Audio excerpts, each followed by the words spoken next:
มนุษย์จะไม่พอใจจนกว่าเขาจะพบกับแหล่งกำเนิดของความสุขที่แท้จริง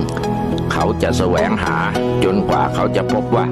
แท้จริงแล้วสิ่งที่เขาแสวงหานั้นมันอยู่ภายในตัวเขาเองเมื่อเขาพบแล้วควรจะสามารถแยกแยะสิ่งที่ดีและสิ่งที่ไม่ดีเลือกแต่สิ่งที่ดีงามอย่าไปแสวงหาความชั่วบาปกรรมทั้งหลายเราจงอย่าเอาแต่ได้เพียงอย่างเดียวต้องรู้จักตอบแทนรู้จักให้รู้จักรับใช้ช่วยเหลือผู้อื่นอยู่เสมอ